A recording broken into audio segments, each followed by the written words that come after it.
The power of one more try.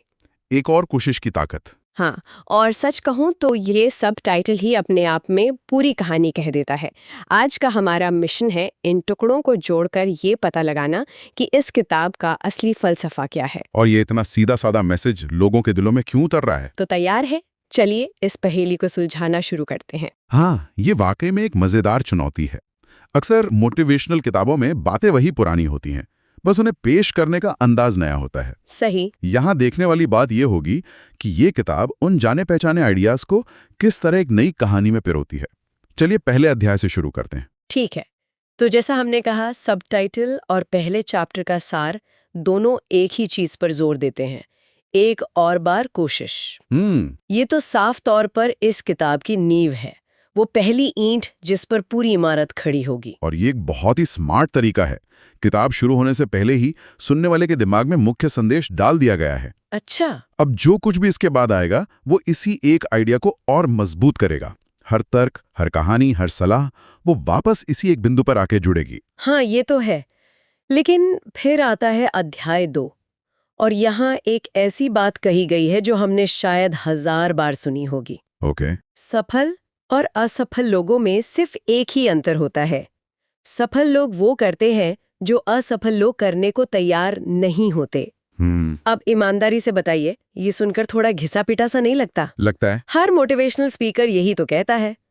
इस किताब में ये अलग कैसे है? आपका सवाल बिल्कुल सही है। पहली नजर में ये एक क्लीशे ही लगता है, लेकिन यहाँ इसका जादू एक और कोशिश के साथ जुड़ने में है। अच्छा। लेखक ये नहीं कह रहा कि सफल लोग कोई रॉकेट साइंस करते हैं या उनके पास कोई सुपर पावर होती है। वो असल में ये कह रहा है कि वो काम जिसे करने को लोग तैयार नहीं होते, वो काम अक्सर एक और कोशिश ही होता है। अच्छा, तो आप कह रहे हैं कि वो मुश्किल काम, कोई पहाड़ चढ़ना या कोई बड़ी कंपनी खड़ी करना नहीं, बल्कि वो छोटा, उबाऊ और थका देने वाला अगला कदम है। जैसे कि सोचिए, कोई लेखक 100 पन्ने लिख चुका है और उसे लग रहा है कि कहानी कहीं नहीं जा रही।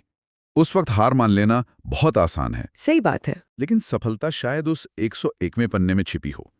कोई एथलीट जो हजारों घंटे प्रैक्टिस कर चुका है और थक कर चूर है, उसके लिए एक और लैप दौड़ना, वही है वो काम जो दूसरे करने को तैयार नहीं है। एग्जैक्टली। वाह, ये तो एक बिल्कुल नया नजरिया है।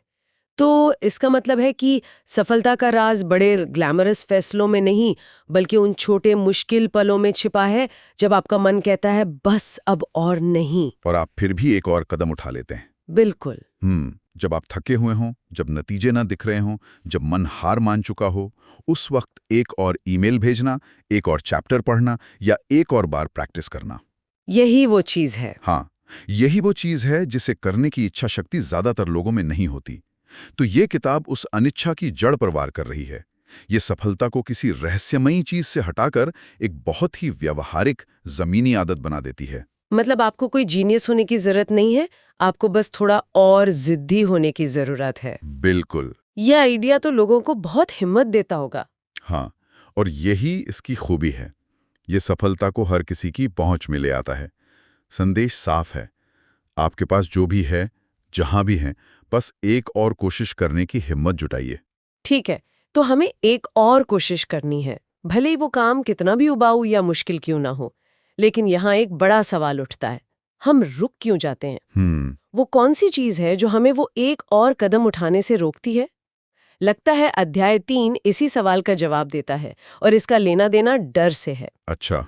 इसका मुख्य वाक्य है, असफलता से मत डरो, और इसमें स्टेप बाय स्टेप यानी कदम दर कदम आगे बढ़ने का भी जिक्र है। ये बिल्कुल सही अगला कदम है। अध्याय 2 ने हमें बताया कि क्या करना है। अब अध्याय 3 और 4 ये बता रहे हैं कि हम उसे क्यों नहीं कर पाते। और उसकी सबसे बड़ी वजह डर है। हाँ, असफलता का डर, ये एक बहुत ही बुनियादी इंसानी भावना है।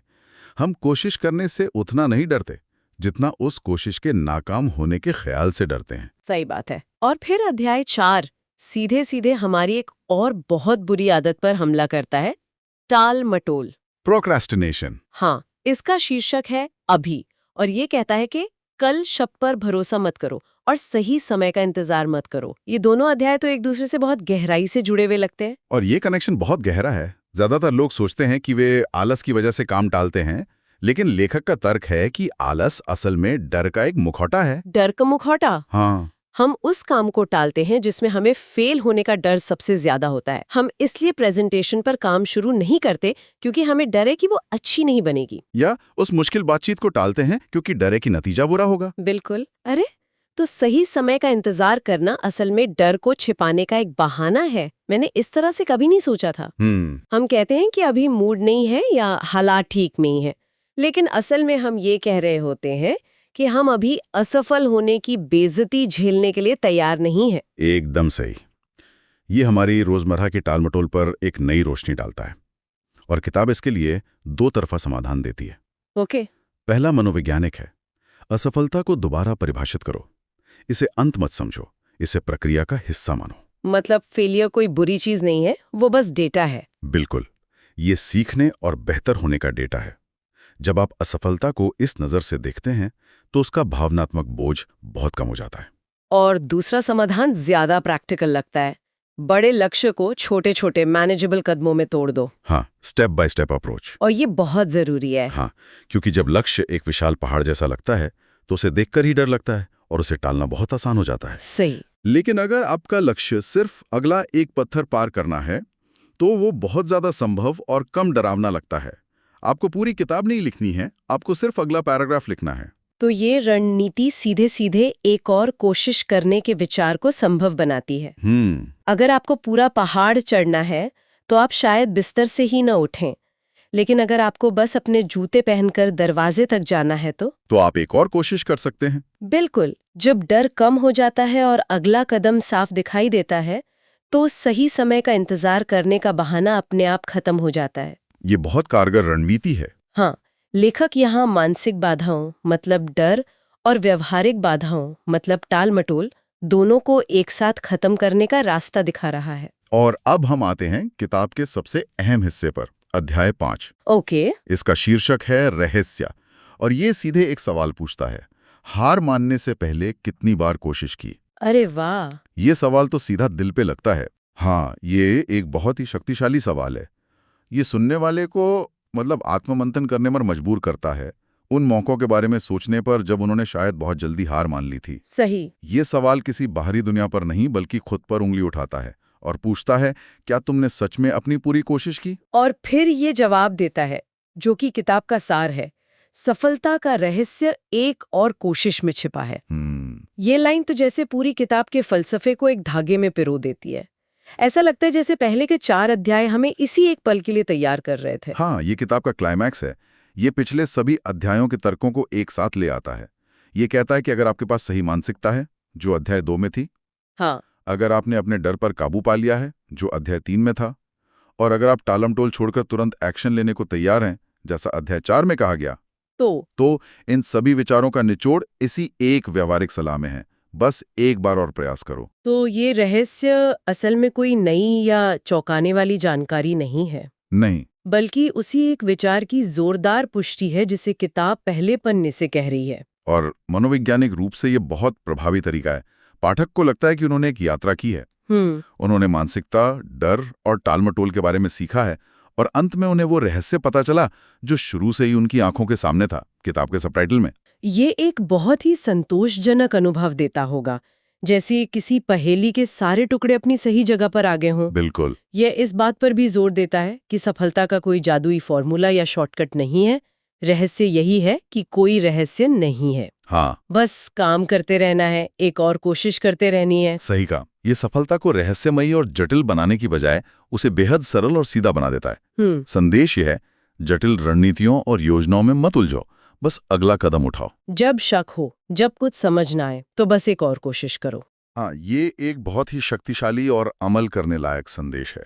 तो अगर हम इन सब टुकड़ों को जोड़कर देखें तो ये किताब एक और कोशिश जैसे सरल विचार से शुरू होती है और उसके चारों ओर एक पूरा दर्शन खड़ा करती है। अपनी मानसिकता बदलो, डर को जीतो, टालमटोल छोड़ो और अंत में जब रुकने का मन करे तो बस एक और कदम उठाओ। ये एक बहुत ही मजबूत और तार्किक संरचना है। हर अध्याय पिछले अध्याय पर बनता है और अगले के लिए जमीन तैयार करता है। ये एक सीधी रेखा में पाठक को एक ही बहुत स्पष्ट नतीजे की ओर ले जाता है। तो इन सब का कुल मतलब क्या निकलता है? इस ऑडियो बुक के इतने वायरल होने के पीछे असली वजह क्या हो सकती है? क्योंकि बातें तो जानी पहचानी है। मेरे ख्याल से इसकी ताकत किसी नए रहस्य को उजागर करने में है ही नहीं। अच्छा। आज के दौर में जानकारी की कोई कमी नहीं है। हम हर तरफ से सलाह, हैक्स और सफलता के 10 नियमों जैसी चीजों से घिरे हुए हैं। हाँ, बहुत ज्यादा शोर है। बिल्कुल। लोग रणनीतियों और सिद्धांतों के बोझ तले दबे हुए हैं। सही बात है, इतना शोर है कि समझ ही नहीं आता कि सुने किसकी और करें क्या। बिल्कुल। ऐसे में इस किताब की असली ताकत इसकी सादगी में है। ये उस सारे शोर को कम करती है और एक ही व्यावहारिक सिद्धांत पर लगातार ध्यान केंद्रित करती है। ये एक साफ निर्देश देती है। हाँ, ये सफलता के जटिल रास्तों को हटाकर कहती है कि सबसे जरूरी चीज है रुकना नहीं। तो ये उस पल के लिए एक गाइड है जब कोई हार मानने की कगार पर होता है। ये सिर्फ प्रेरणा नहीं देती, बल्कि उस नाजुक क्षण में क्या करना है इसका एक ठोस, करने लायक जवाब देती है। हाँ, आप इसे एक तरह की इमोशनल फर्स्ट एड किट कह सकते हैं। अरे वाह! जब सब कुछ भारी लगने लगे, जब आप हार मानने वाले हो, तो आपको 10 नियमों की लिस्ट याद करने की जरूरत नहीं है। आपको बस एक सरल नियम याद रखना है। बस एक बार और। बस एक बार और। ये याद रखना आसान है और लागू करना भी, कम से कम सिद्धांत में। शायद यही इसकी लोकप्रियता का सबसे बड़ा कारण है। यह एक बहुत ही दिलचस्प विश्लेषण है। और अब जाते जाते एक विचार। क्या है वो? ये किताब पूरी तरह से किसी लक्ष्य को पाने के लिए एक और कोशिश करने पर केंद्रित है, जो कि एक बहुत अच्छी बात है। यह दृढ़ता और लगन का महत्व बताती है। लेकिन ये इस सवाल पर बिल्कुल बात नहीं करती कि क्या होगा अगर लक्ष्य ही गलत हो। ये एक बहुत जरूरी सवाल है। कभी-कभी हार मान लेना और एक नई दिशा में जाना भी तो एक समझदारी भरा फैसला हो सकता है। बिल्कुल। हर बार दीवार पर सिर पटकते रहना तो बुद्धिमानी नहीं है। बिल्कुल। जिसे हम ग्रिट या दृढ़ता कहते हैं, वो बहुत मूल्यवान है। लेकिन आंख बंद करके एक ही रास्ते पर चलते रहना, जब सारे संकेत बता रहे हो कि ये रास्ता बंद गली की ओर जाता है, तो वो जिद हो सकती है। हाँ, तो वो बेवकूफी या जिद हो सकती है। तो सोचने के लिए एक अहम सवाल यह भी है कि दृढ़ता और जिद के बीच की उस बारीक रेखा को कैसे पहचाना जाए। एक और कोशिश कब फायदेमंद से ज्यादा नुकसानदायक हो सकती है। सही। ये किताब कैसे करना है इस पे बहुत अच्छी है, लेकिन ये क्या और क्यों करना है, इन सवालों को पाठक पे छोड़ देती है। तो सुनने वालों के लिए ये एक अच्छा सवाल है। हाँ, कि मैं जिस चीज के लिए एक और कोशिश कर रहा हूँ, क्या वो वाकई उस कोशिश के लायक है, और कब एक और कोशिश करने के बजाय एक नया रास्ता चुनना ज्यादा सही फैसला होगा।